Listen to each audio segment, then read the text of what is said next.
तोहफा ये मुसलमान को, तोहफा ये मुसलमान को, रमज़ान मुबारक हो। तोहफा ये मुसलमान को लेकर ये आ गया है बेशुमार बरकतें, दिन रात बरसती है अल्लाह की नेमतें। अल्लाह का तुम्हें ये एक मेहमान मुबारक हो। तोहफा ये मुसलमान को कर लूं मैं ज़ुबार, नजरों की हिफाजत कर लूं मैं इबादत और कुरान की तिलावत। पढ़ते हैं तरावी हम, पढ़ते हैं तरावी हम, पढ़ते हैं तरावी हम, कुरान मुबारक हो। तोहफा ये मुसलमान को।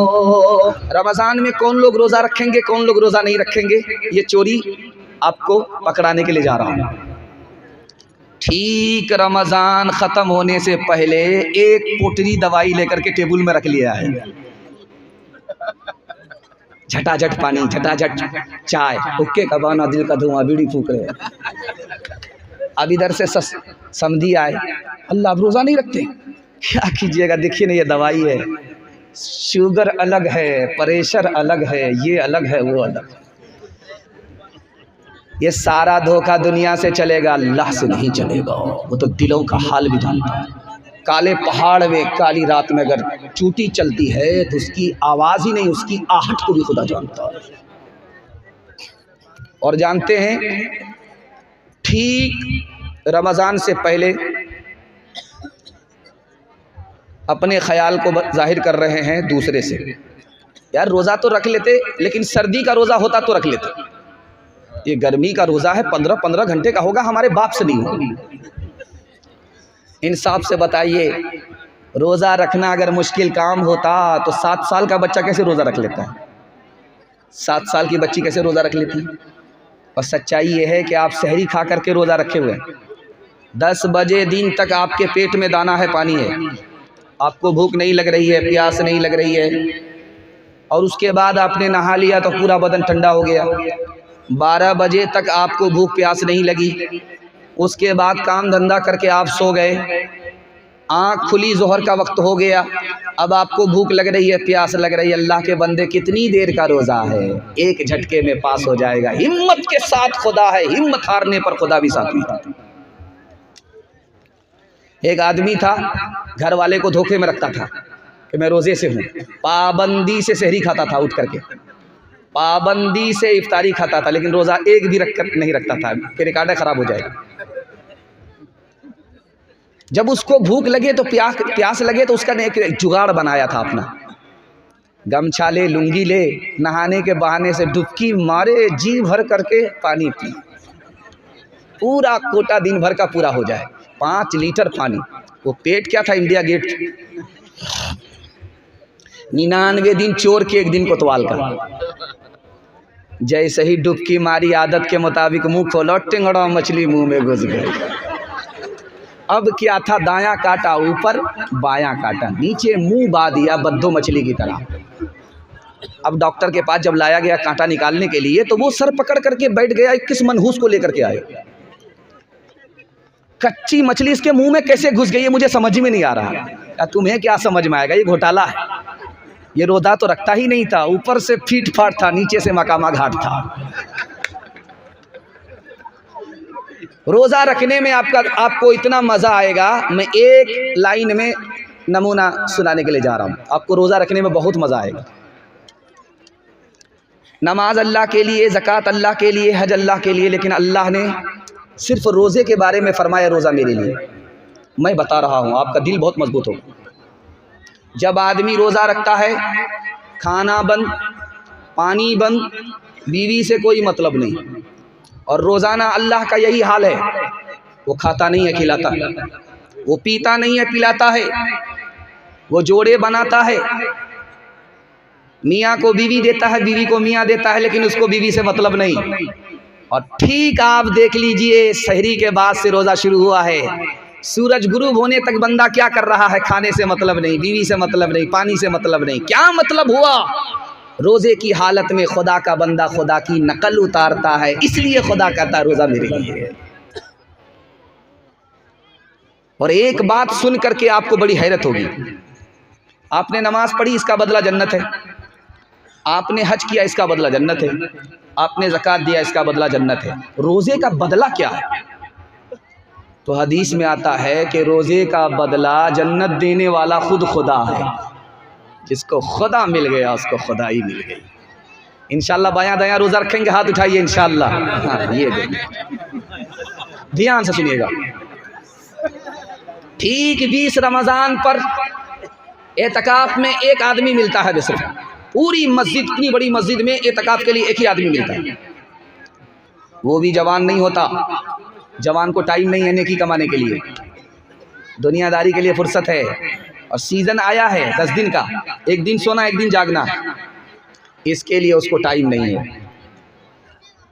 अब क्या किया जाता है?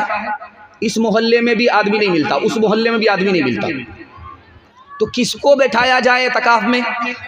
तो जो सबसे ज़्यादा रिटायर बूढ़ा होता है उसको बैठाया जाता है। फ्री है, उसको कोई काम नहीं है उसको। और ऐसा बूढ़ा है जो अपना बोझ नहीं उठा पाता, वो मोहल्ले का बोझ उठाने के लिए खड़ा हुआ है। गौर कीजिए। और आपको सुन करके हैरत होगी, एतकाफ ही एक वाहिद इबादत है जिसमें 24 घंटा खुदा का बंदा खुदा की इबादत में होता है। किसी इबादत में ऐसा नहीं होता। एतकाफ में अगर कोई बैठ गया, उसका खाना भी इबादत, उसका सोना भी इबादत, यहाँ तक कि पेशाब खाने में अगर गया, खाने में गया, जितनी देर वहाँ उस अपनी हाजत में रहा, वो भी इबादत में लिखा जाता है। मुसलमानों ने एतकाफ का कबाड़ा कर दिया। और इससे भी ज़्यादा हैरत अंगेज़ बात सुनाने के लिए जा रहा हूँ। हमारे यहाँ चाँद से तरावी शुरू होगी, रमज़ान का चाँद शुरू होगा, ईद के चाँद पर तरावी ख़त्म होगी। ये कायदा है कि चाँद से तरावी शुरू, चाँद पर तरावी ख़त्म। लेकिन होता क्या है, 10 दिन तरावी में कुरान ख़त्म हुआ तो क्या समझते हैं? तरावी ख़त्म हो गई। अब क्या है? छुट्टी हो गई। जल्ले तू जलाल तू इस बला को टाल, बहुत बड़ा बोझ था सर का, हड़ेक था, ख़त्म, छुट्टी हो गई। और जानते हैं, इंसाफ से मैं आपको बताने के लिए जा रहा हूँ, शब कदर कब आएगी? 20 के बाद। और इनकी तरावी ख़त्म हो गई, कुरान ख़त्म हुआ था, इन्होंने तरावी ख़त्म समझ लिया, मस्जिद में आते ही नहीं। वो रात आई, चली गई, ये धोबी का गधा, न घर का रहा न घाट का रहा। ठीक रमज़ान से पहले कमेटी बैठती है, यार हाफिज चाहिए, लेकिन सुपर फास्ट हाफिज होना चाहिए, एक दिन में दिल्ली पहुंचा दे, ऐसा हाफिज। तो अंधेर नगरी चौपट राजा एक हाफिज आ गया, यालमुन तालमुन वाला, अंदर से हाफिज नहीं था, ऊपर से हाफिज बन रहा। वो बोला कि आप लोग कितने दिन में तरावी सुनना चाह रहे हैं? बोला कि सुना दीजिए जल्दी जल्दी में, किसी तरह से हम लोग जिम्मेदारी से निकल जाएं। कहा एक दिन में आँख बंद कीजिएगा, दिल्ली पहुंचा देगा। अल्लाह अल्लाह, बहुत भारी हो जाएगा, 3 दिन में ख़त्म कर दीजिए। तो पहला दिन आया 10 पारे मुकम्मल, दूसरा दिन आया 20 पारे मुकम्मल, तीसरा दिन आया ऐलान करता है मुबारक हो तरावी ख़त्म हो गई, मिठाई बांट दीजिए। एक आदमी उसमें समझदार था, उसको सूरह यासीन याद थी, वो खड़ा हुआ, कहा हाफिज साहब हमको तो आपका घोटाला समझ में आ रहा है, आप यालमुन तालमुन करके अड्डा तड़प करके दिल्ली पहुँचे, आपने तरावी सुनाई नहीं है। अगर आप तरावी सुनाते, सूरत पढ़ते, तो सूरह यासीन आपने क्यों छोड़ दिया? ये समझ गया कि मेरा घोटाला पकड़ा जा रहा है, अब ये निकलने का बायां दायां रास्ता तलाश कर रहा है। आपने बिल्कुल सच कहा, मैंने जानबूझ करके छोड़ दिया था, आप कैसे सुनते? जानबूझ करके छोड़ दिए थे। सूरह यासीन मुर्दा पर पढ़ी जाती है, जिंदा पर पढ़ी नहीं जाती है। जैसे ही मैं सूरह यासीन की तिलावत करता, आप पीछे खड़े होते, सब के सब मर जाते, इसलिए छोड़ दिया था। इंशाअल्लाह चांद से तरावी शुरू करेंगे, चांद पर तरावी ख़त्म करेंगे। हाथ उठाइए इंशाअल्लाह। 20 दिन में ज़रूरी मजबूरी में छुट्टी करके बैठ जाएंगे। हाथ उठाइए इंशाअल्लाह। है नौजवानों के हवाले से पैगाम आ रहा है। उसके बाद बेटा नाफरमान हो गया, बाप का कसूर था, इसके हवाले से पैगाम आएगा। उसके बाद सीधे माँ बहन तक मैं पहुँचूँगा। आप लोग मुकम्मल सुनेंगे, सुनने के लिए तैयार है? दोनों हाथ उठा दीजिए इंशाअल्लाह। बहन से ज़्यादा साली पर मेहरबान होंगे, हाथ उठाइए इंशाअल्लाह। खैर ध्यान से सुनिएगा, जवानों के हवाले से आ रहा। हमारा जवान कहाँ है, कहाँ पहुँच गया है, खून के आंसू आप रोने पर मजबूर हो जाएंगे। आपके पैर के नीचे से ज़मीन निकल जाएगी। हमारा जवान कहाँ है? 1956 में फ्रांस ने एक रिपोर्ट जारी किया और कहा कि 1 साल में 15,000 जवान दारू पीने की वजह से मर जाते हैं। अब गौर कीजिए, दारू पीने की वजह से इंतकाल किया, ठिकाना कहाँ होगा? दूसरी बात, 1977 में अमेरिका ने रिपोर्ट जारी किया कि मेरे मुल्क में 3,87,00,000 लोग बीमार पड़े, उसमें सबसे ज़्यादा बीमार दारू पीने की वजह से जवान थे। दारू की वजह से आदमी बीमार हो जाता है, दारू की वजह से बीमार होकर के आदमी मर जाता है। और एक लाइन में आपको शराब की बुराई आपकी आंखों के सामने रखने के लिए जा रहा हूँ, सिर्फ पट्टी हटाऊंगा। आप अक्लमंद आदमी हैं, समझदार आदमी, इंशाल्लाह आज के बाद ठोकर नहीं खाएंगे। मरने का वक्त है, मुंह पर कलमा नहीं आ रहा, ज़बान पर कलमा नहीं आ रहा। उस्ताद आगे का बेटा क्या गुनाह किया है याद करो। का हुजूर कोई गुनाह याद नहीं आ रहा है। एक गुनाह था, साल में एक बार डॉक्टर के कहने की वजह से दारू पी लेता था। अगर दारू नहीं पियोगे इलाज नहीं होगा। उसी की नहुसत है कि लाख कोशिश कर रहा हूं, मरने का वक्त है, जबान पर कलमा जारी नहीं हो रहा है। और दूसरी हालत दिखाने के लिए जा रहा हूं, जवान हमारा कहाँ है। 1967 में स्वीडन दुनिया का सबसे खुशहाल मुल्क है। अगर वहाँ 20 साल भी बैठ करके कोई खाए तो भी पैसा ख़त्म नहीं होगा। दुनिया का सबसे मालदार मुल्क। और उसमें होता क्या है, उस मुल्क में सबसे ज़्यादा खुदकुशी जवान करते हैं।